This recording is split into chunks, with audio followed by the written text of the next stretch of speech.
They came to the other side of the sea, into the country of the Gadarenes. When he had come out of the boat, immediately a man with an unclean spirit met him out of the tombs. He lived in the tombs. Nobody could bind him anymore, not even with chains, because he had been often bound with fetters and chains, and the chains had been torn apart by him, and the fetters broken in pieces. Nobody had the strength to tame him. Always, night and day, in the tombs and in the mountains, he was crying out and cutting himself with stones. When he saw Jesus from afar, he ran and bowed down to him, and crying out with a loud voice, he said, "What have I to do with you, Jesus, you Son of the Most High God? I adjure you by God, don't torment me." For he said to him, "Come out of the man, you unclean spirit." He asked him, "What is your name?" He said to him, "My name is Legion, for we are many."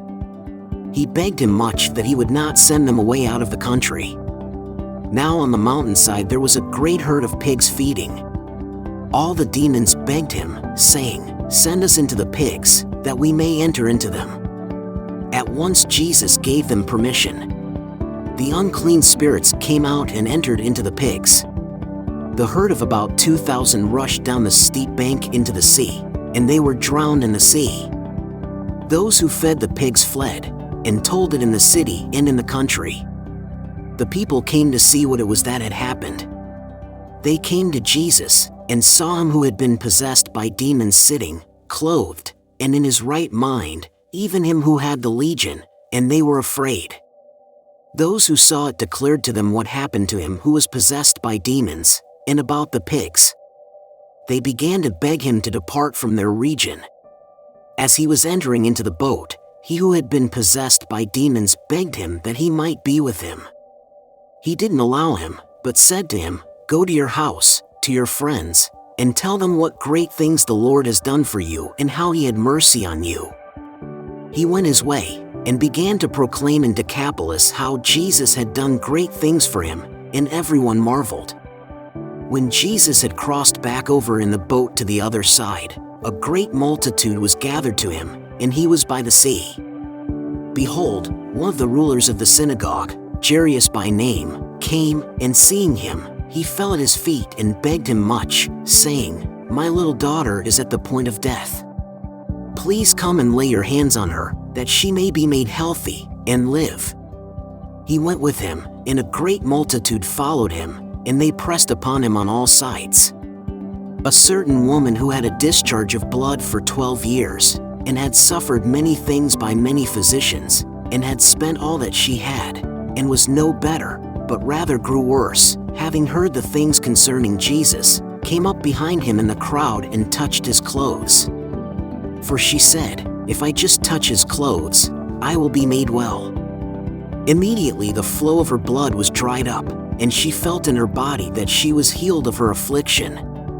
Immediately Jesus, perceiving in himself that the power had gone out from him, turned around in the crowd and asked, "Who touched my clothes?" His disciples said to him, "You see the multitude pressing against you, and you say, 'Who touched me?'"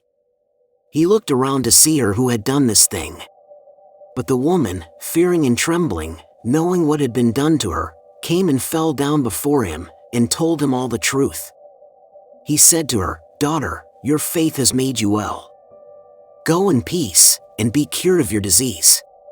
While he was still speaking, people came from the synagogue ruler's house, saying, "Your daughter is dead.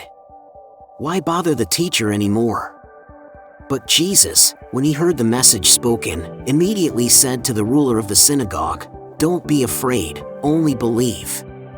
He allowed no one to follow him except Peter, James, and John the brother of James. He came to the synagogue ruler's house, and he saw an uproar, weeping, and great wailing.